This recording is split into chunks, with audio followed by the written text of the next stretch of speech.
Mi hermana Dorada me llamaba fracasada por no casarme. Ahora vive en mi casa con su hijo porque su marido la abandonó. Cada mañana, y aún se queja de todo como si mereciera más. Yo solo le digo, qué ironía, perdiste todo, y aún exiges. Mi hermana Laura siempre fue la dorada de la familia, la que mis papás presumían a cualquiera que quisiera escuchar.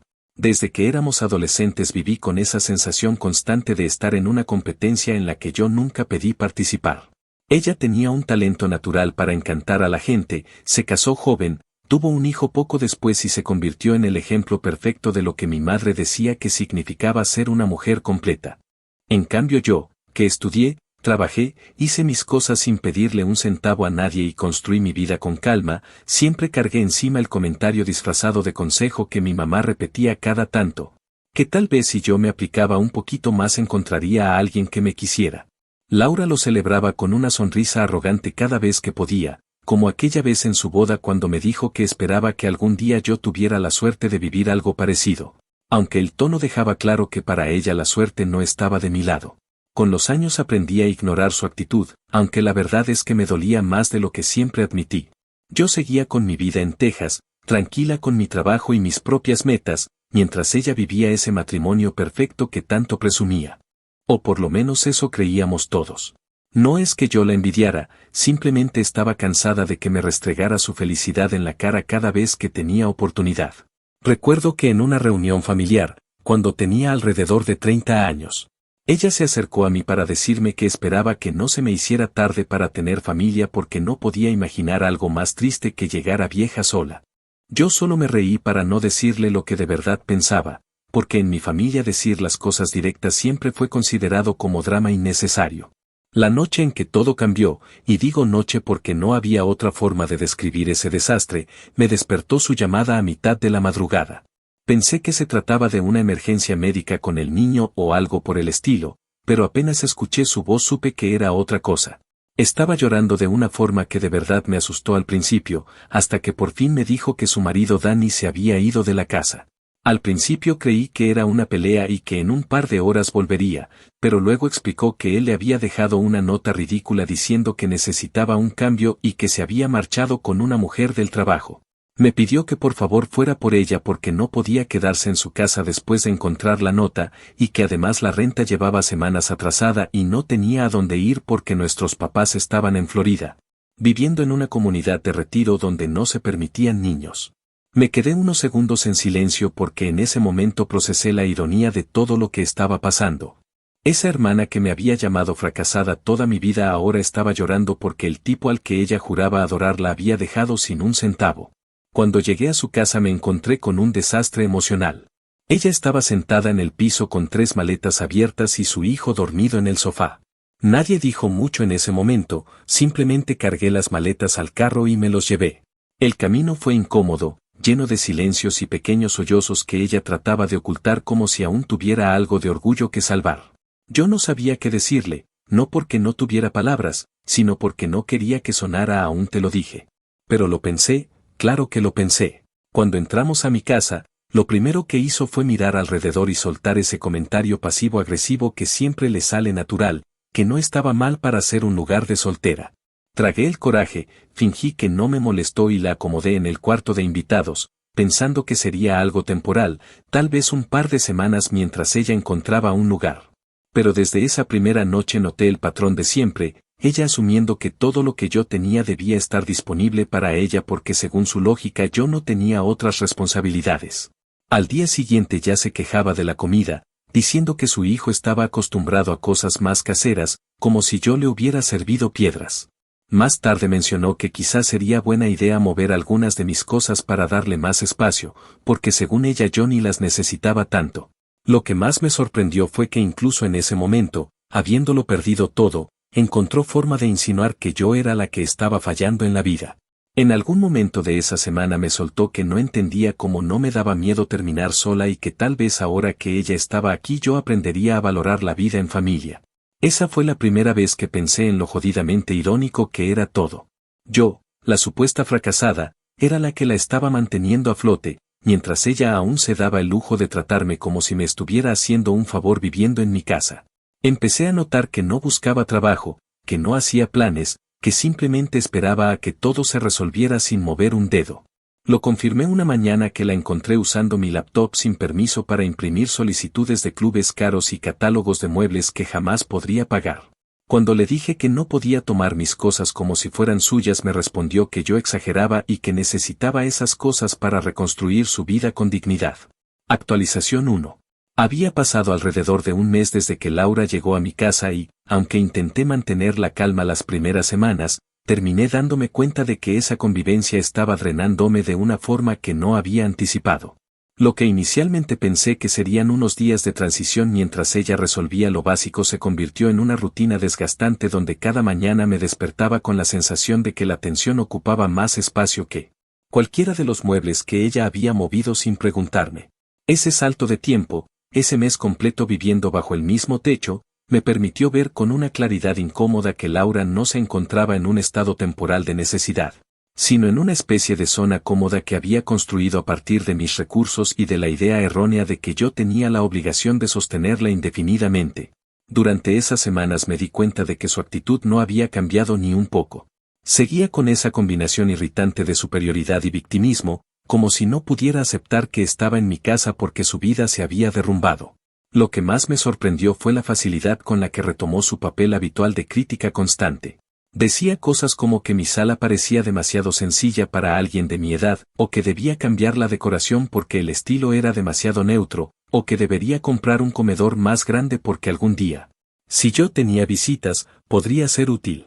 Nunca se le ocurrió mencionar que ella no pagaba absolutamente nada y que, por lo menos, debería guardar silencio. Yo hacía el esfuerzo consciente de no caer en provocaciones, pero cada comentario terminaba erosionando un poco más la paciencia que me quedaba. Hubo un día particularmente tenso en el que regresé del trabajo agotada y con ganas de simplemente tirarme en mi cama y no pensar en nada, pero al entrar al departamento encontré a Laura acomodando las cobijas en mi habitación. Cuando le pregunté qué hacía ahí, respondió con la naturalidad más irritante posible que había metido al niño a dormir en mi cama porque, según ella, el colchón del cuarto de invitados era demasiado duro y él no estaba descansando bien.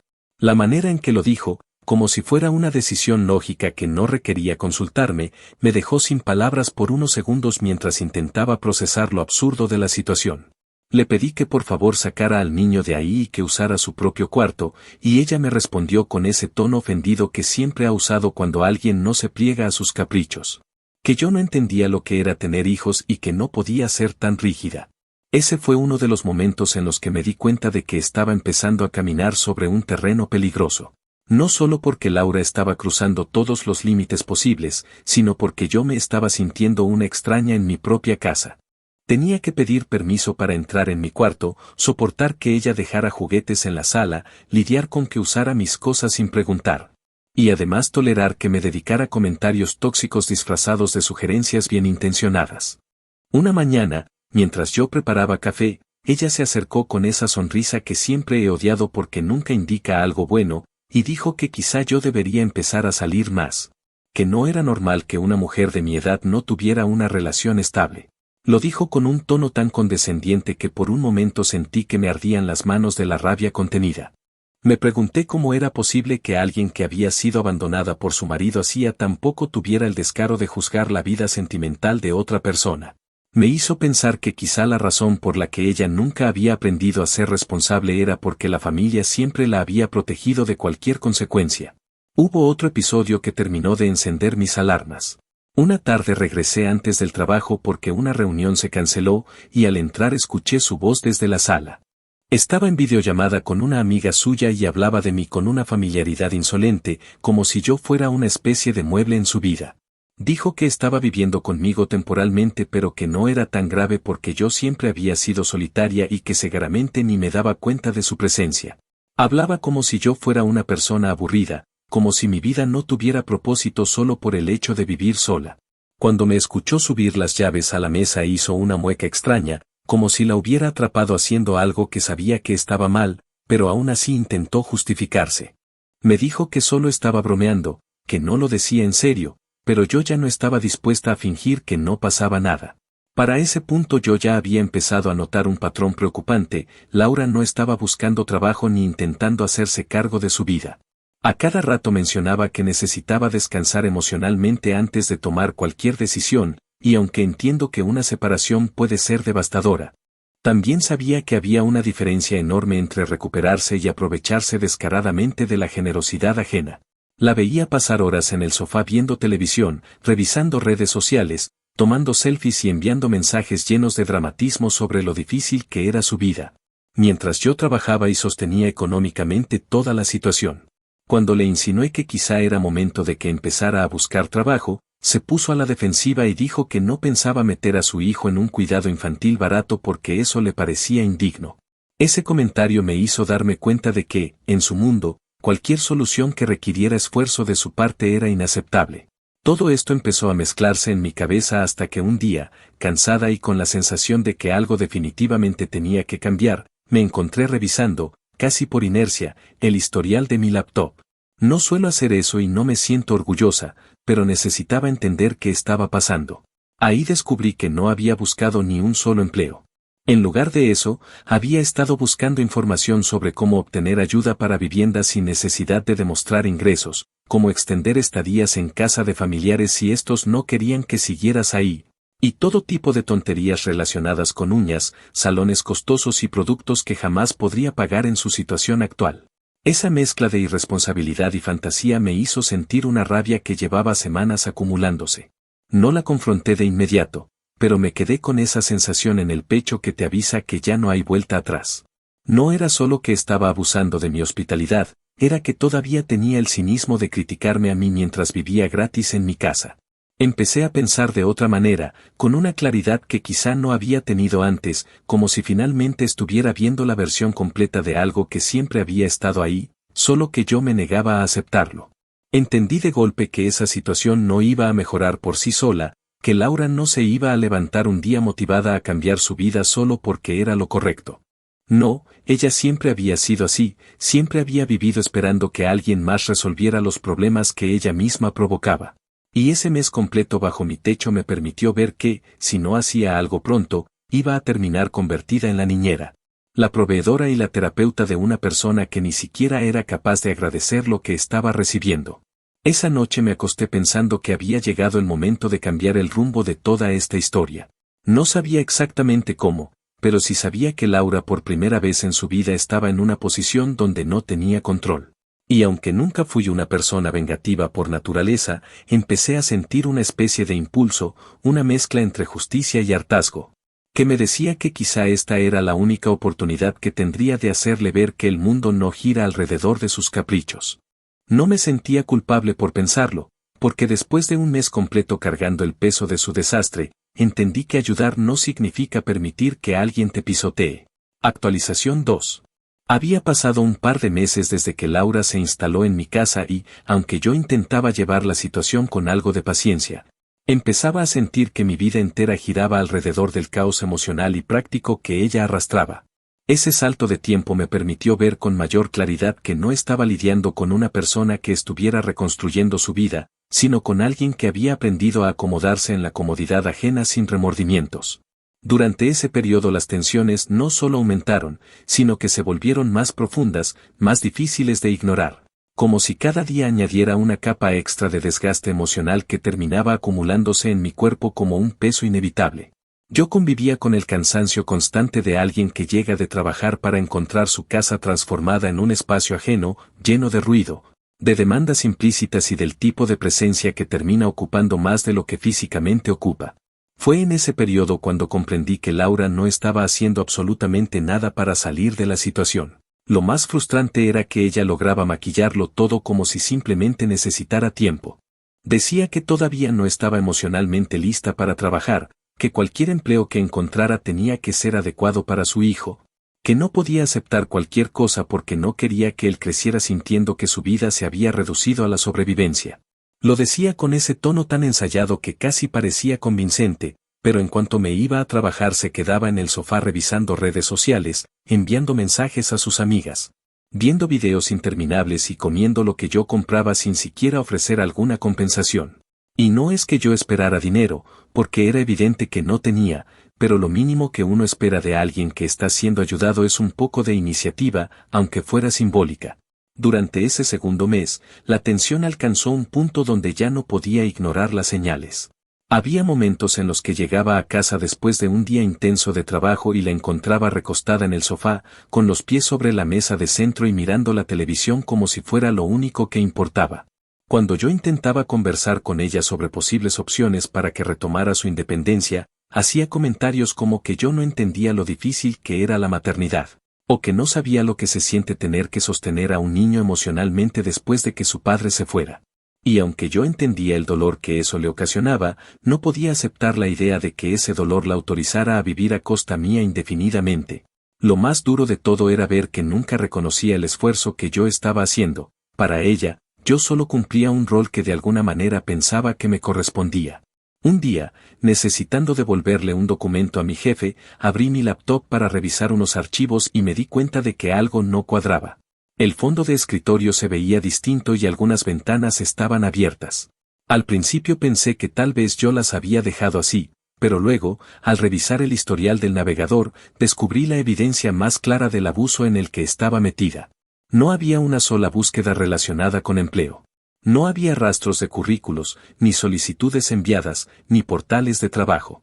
En lugar de eso, había un listado enorme de búsquedas enfocadas en cómo obtener asistencia gubernamental sin demostrar ingresos, cómo calificar para ciertos programas sin cumplir los requisitos, cómo alargar estadías con familiares incluso si estos no querían seguir hospedándote y, peor aún, tutoriales sobre cómo demostrar necesidad extrema para justificar beneficios que no le correspondían. Entre todo eso también encontré búsquedas de productos caros, tratamientos estéticos y ropa que nunca podría pagar. Esa combinación absurda de fantasía e irresponsabilidad me dejó estupefacta mientras comprendía que ella no solo no estaba buscando trabajo, sino que estaba construyendo una estrategia para seguir dependiendo de mí sin decirlo abiertamente. Recuerdo que me quedé sentada en mi escritorio con la laptop abierta y una mezcla de rabia y decepción revuelta en el estómago. No sabía si confrontarla en ese momento o esperar, pero había algo en mí que ya se había quebrado. No era simplemente que usara mis cosas sin permiso, ni que viviera gratis, ni que se quejara de absolutamente todo. Era esa falta total de voluntad por hacerse responsable. Me quedé en silencio un buen rato intentando procesar lo que acababa de descubrir, y terminé por cerrar la laptop con esa sensación amarga de que lo que estaba viendo confirmaba algo que llevaba tiempo sintiendo. Para Laura, sus necesidades siempre iban primero y todo lo que estuviera alrededor, incluyéndome a mí, era solo un recurso que ella podía usar mientras le fuera conveniente. No mucho después, quizá unos días, hubo un incidente que terminó por empujarme a tomar decisiones más drásticas. Yo había dejado mi laptop en mi habitación porque estaba trabajando en un proyecto que necesitaba revisar por la noche. Cuando regresé al día siguiente la encontré usándola como si fuera suya, navegando con total naturalidad y descargando documentos que ni siquiera sabía que necesitaba.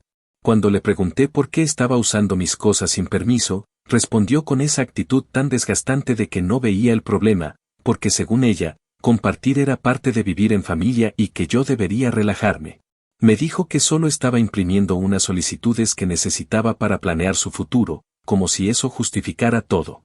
Lo que imprimió no tenía nada que ver con responsabilidades, sino con programas exclusivos, clubes de mamás que organizaban eventos costosos y un catálogo de muebles que evidentemente no estaban en su realidad económica. Ese fue el momento en el que dejé de contenerme. Le dije que estaba cansada de que usara mis cosas sin permiso, que no era su empleada ni su niñera y que era absurdo que siguiera actuando como si yo tuviera la obligación de sostenerla. Su reacción fue todavía más insultante. Dijo que yo estaba siendo dura, que no entendía la situación en la que ella se encontraba, que ella siempre había sido la responsable de la familia y que ahora que necesitaba ayuda yo estaba siendo mezquina. Escucharla decir eso, con ese tono que siempre usó para sentirse superior, me hizo sentir un impulso extraño, una mezcla entre indignación y claridad. En ese momento supe con absoluta certeza que no importaba cuánto le agradeciera, cuánto la ayudara o cuánto intentara explicarle mi punto de vista. Ella no iba a cambiar, porque no creía que tuviera que hacerlo. Después de esa discusión me senté en la cocina con una calma que ni siquiera yo entendía. Sentía que estaba comenzando a trazar un plan, uno que no venía desde la venganza pura, sino de la necesidad de recuperar mi vida. Tenía una amiga que trabajaba en recursos humanos y con la cual había hablado vagamente sobre la situación en una conversación casual semanas atrás. Ella me había dicho que, si Laura necesitaba ayuda para encontrar trabajo, podía conseguirle por lo menos una entrevista. Esa frase volvió a mi mente como si la hubiera guardado para el momento exacto. Entendí que necesitaba poner a Laura frente a una realidad que no podía manipular, una realidad donde las responsabilidades no podían seguir evitándose. Esa misma noche envié un mensaje a mi amiga explicando que había llegado el punto donde necesitaba ayuda real para que Laura tomara impulso. Le pedí que, si podía, consiguiera algún tipo de entrevista para ella, algo sencillo, donde pudiera empezar sin demasiadas excusas. Y aunque mi amiga aceptó encantada, sabía que para Laura esto iba a sentirse como una humillación.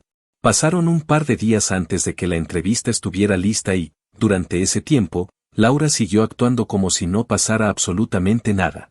Yo, en cambio, sentía una mezcla rara entre anticipación y temor, porque sabía que enfrentarla con algo concreto iba a provocar una reacción inevitable. Pero también sabía que era necesario. Había llegado a un punto donde mi paciencia no podía sostener más la situación.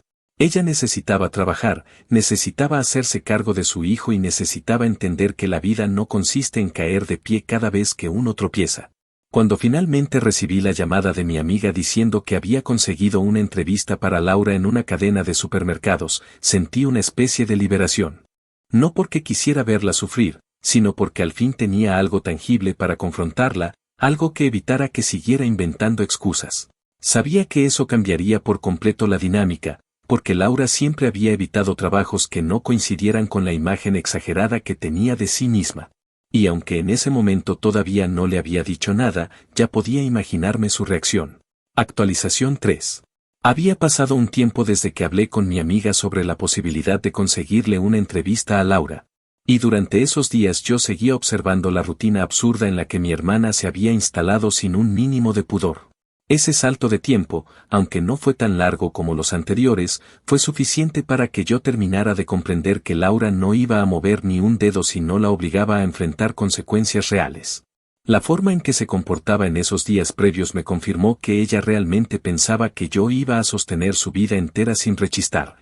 Como si mi casa fuera una extensión de la suya y mis ingresos una especie de fondo inagotable destinado a rescatarla cada vez que cayera, sin importar cuánto contribuyera al desastre. La forma tan cómoda en la que asumía que yo debía ajustarme a su presencia me hacía preguntarme cuántas veces en su vida otras personas la habían respaldado de esa misma manera, al punto de que ella ni siquiera consideraba la opción de hacerse responsable de sí misma. Cuando llegó el día en que por fin recibí un mensaje de mi amiga diciendo que la entrevista estaba confirmada, me quedé unos minutos en silencio procesando cómo iba a comunicarle la noticia a Laura. No porque necesitara suavizar nada por consideración, sino porque sabía perfectamente que ella iba a reaccionar con esa mezcla de indignación y arrogancia que siempre mostraba cuando algo no coincidía con la imagen inflada que tenía de sí misma. Aún así, yo sabía que ya no podía permitirme titubear. Había llegado al punto en que dejé de actuar desde la culpa o desde el miedo a generar conflicto y empecé a actuar desde la necesidad de recuperar el control de mi propia vida. Sabía que la manera en que le presentara la noticia iba a marcar el tono de lo que vendría después y tal vez por eso la enfrenté de la forma más directa posible. Recuerdo que ella estaba en la cocina preparando algo que yo había comprado, como si todo en la despensa estuviera ahí para su uso exclusivo. Caminé hacia ella con la intención de no prolongar la conversación y le dije, con la misma calma que había practicado mentalmente, que tenía una entrevista de trabajo en una cadena de supermercados. Que la cita era en unos días y que debía asistir porque no pensaba permitir que siguiera viviendo en mi casa sin trabajar. Lo que ocurrió después fue casi una caricatura de la reacción que yo esperaba, pero verla en vivo, tan exagerada, tan defensiva, tan llena de esa arrogancia que la había caracterizado toda la vida, terminó por confirmar todo lo que llevaba meses sintiendo. Ella dejó de cortar lo que estaba haciendo y me miró como si acabara de decirle la ofensa más grave del mundo. Me preguntó cómo se me ocurría hacer algo así sin pedirle su opinión, como si la situación en la que se encontraba le hubiera otorgado algún tipo de poder de negociación. Me soltó que no pensaba aceptar un trabajo que no estuviera a su altura, que no iba a pasar horas de pie atendiendo cajas o limpiando pasillos. Que ella había estudiado demasiado como para terminar en un empleo que describió como miserable. Lo dijo con esa mezcla tan particular de lástima y superioridad, como si la sola idea de trabajar de manera honesta fuera una humillación que su ego simplemente no podía soportar. Fue entonces cuando algo en mí dejó de temblar y se volvió firme, como si la última pieza del rompecabezas que llevaba meses armando finalmente hubiera encajado. Le respondí sin elevar la voz, pero con una claridad que incluso a mí me sorprendió. Le dije que no estaba en posición de rechazar nada, que yo no era su madre, ni su pareja, ni su salvadora, y que el hecho de que ella pensara poder elegir trabajos en su situación demostraba lo desconectada que estaba de la realidad. Le recordé que era yo quien pagaba la renta, quien cubría la comida, quien mantenía el carro lleno de gasolina para llevar al niño a la escuela, y quien sostenía toda su crisis emocional mientras ella se dedicaba a criticar todo lo que yo hacía. Le dije que si no asistía a la entrevista tendría que buscar otro lugar donde quedarse, porque yo no estaba dispuesta a seguir financiando su vida mientras ella se negaba a mover un dedo para salir del hoyo.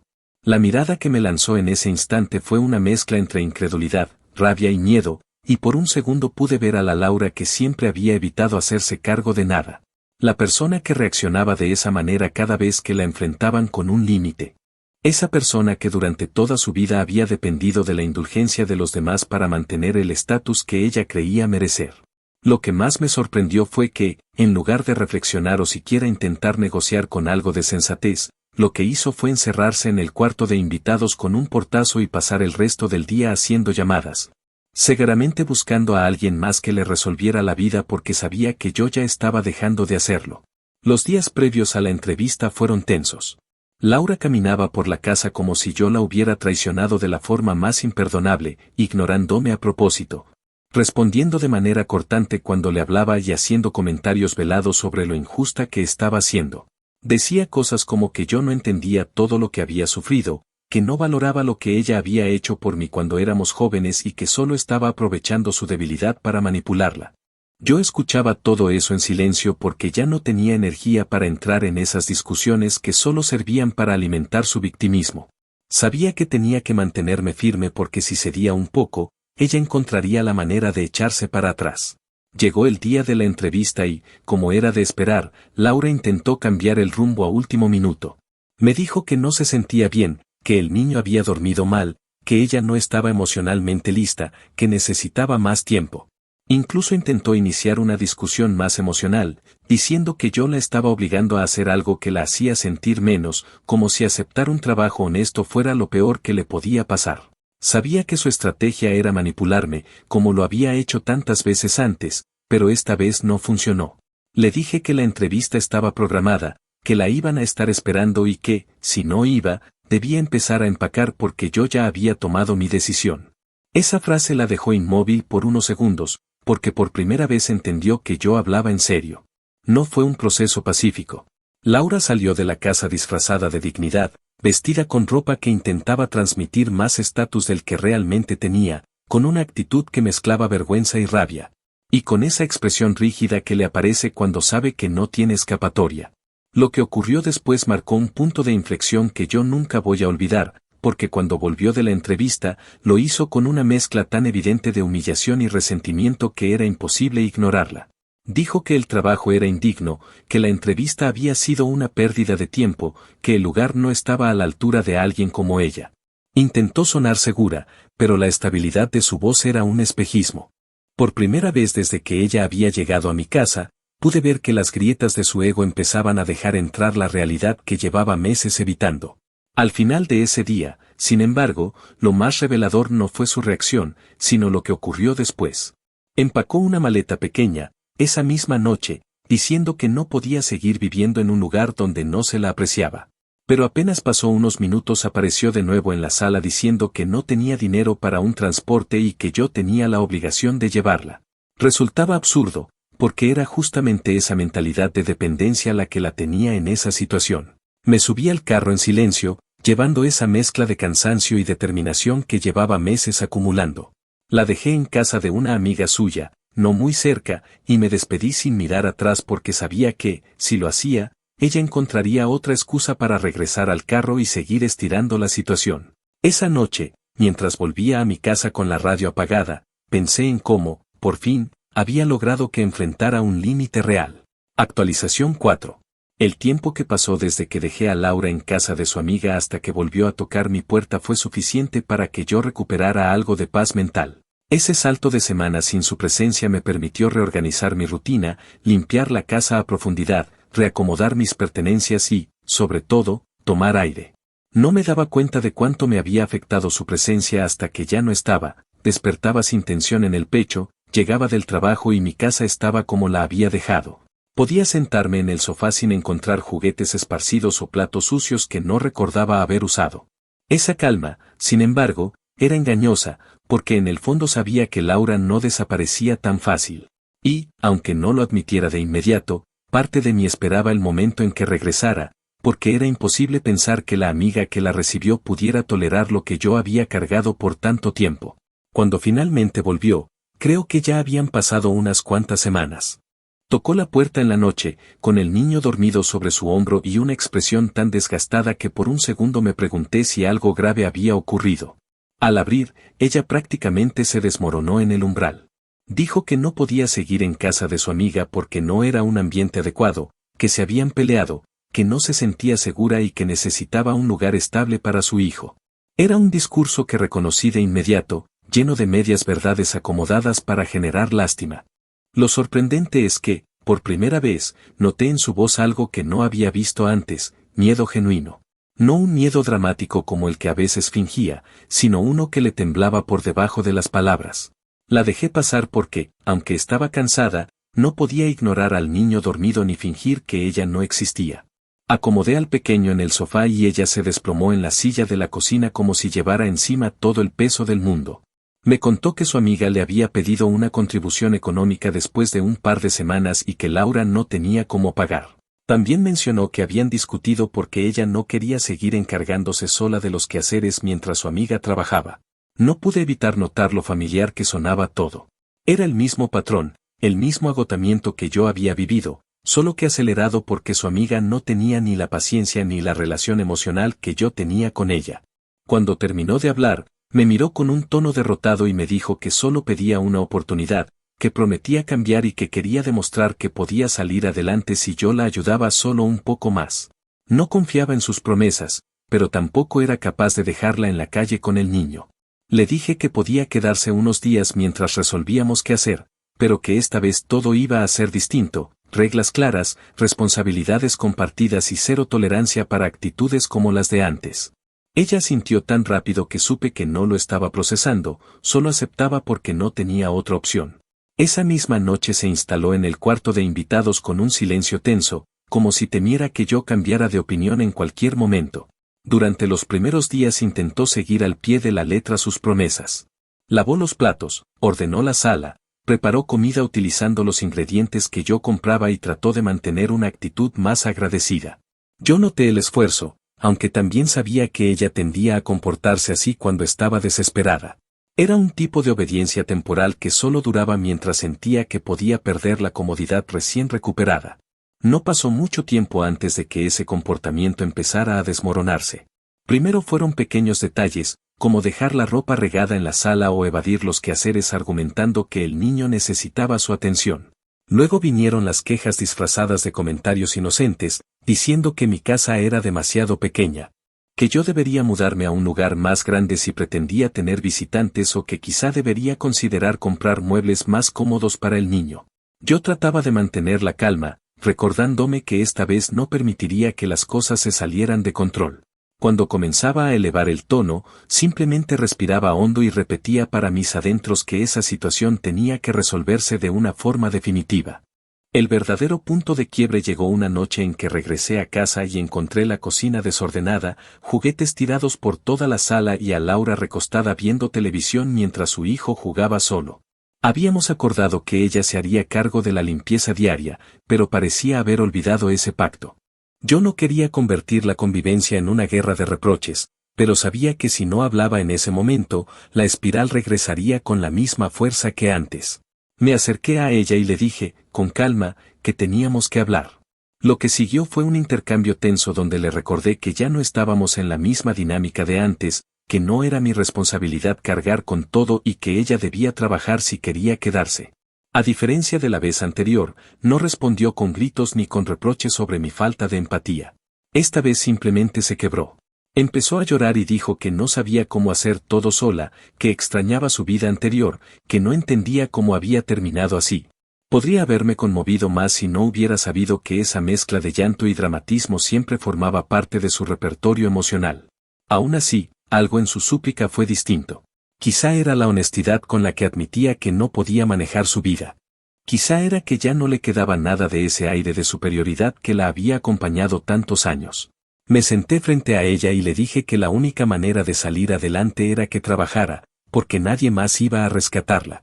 Le mencioné un programa de asistencia para madres solteras que podía ayudarla, uno en el que apoyaban con vivienda subsidiada siempre y cuando la persona trabajara una cantidad mínima de horas semanales. Yo conocía ese programa porque una compañera del trabajo había pasado por algo similar. Le expliqué que si quería estabilidad y un lugar donde vivir, esa era su mejor opción. Al principio protestó, diciendo que ella no podía compartir cuarto con extrañas, que el programa sonaba demasiado rígido y que no quería someter a su hijo a un espacio tan limitado. Pero yo ya no estaba dispuesta a negociar.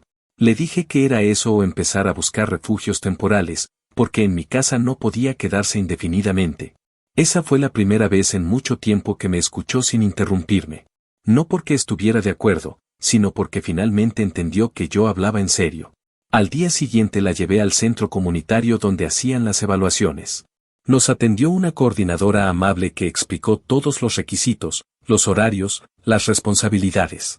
Laura se mantuvo callada casi todo el tiempo, con esa expresión vacía que usa cuando su mente intenta digerir una realidad que no puede controlar. Firmó los documentos sin protestar.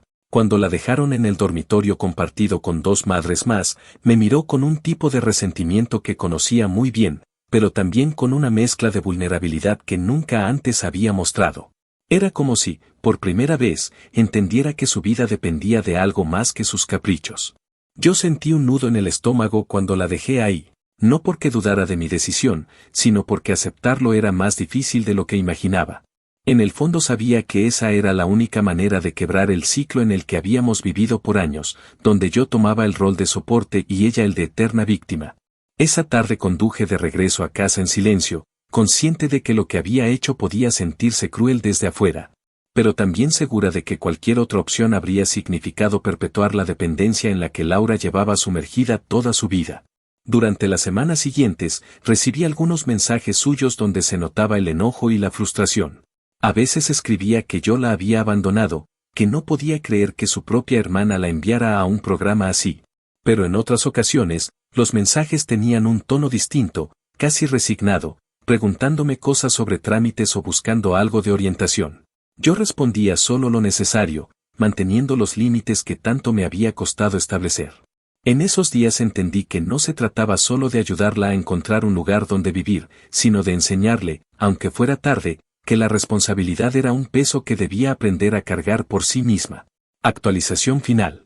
Había pasado alrededor de un año desde el día en que dejé a Laura en el programa de asistencia y regresé a mi casa sintiendo esa mezcla extraña entre alivio y culpa que solo se experimenta cuando uno hace lo correcto. Aunque duela. Ese salto en el tiempo fue suficiente para que todo lo que antes parecía imposible comenzara a tomar forma. No de forma perfecta ni lineal, porque la vida de Laura nunca ha sido sencilla ni estable, pero sí de una manera distinta. Yo había logrado recuperar mi espacio, mi rutina, mi tranquilidad y, sobre todo, esa sensación de que mi vida volvía a ser mía. Durante ese tiempo, la comunicación entre nosotras fue intermitente, a veces cargada de reproches, otras veces llena de dudas prácticas sobre trámites, horarios de trabajo o asuntos relacionados con el niño.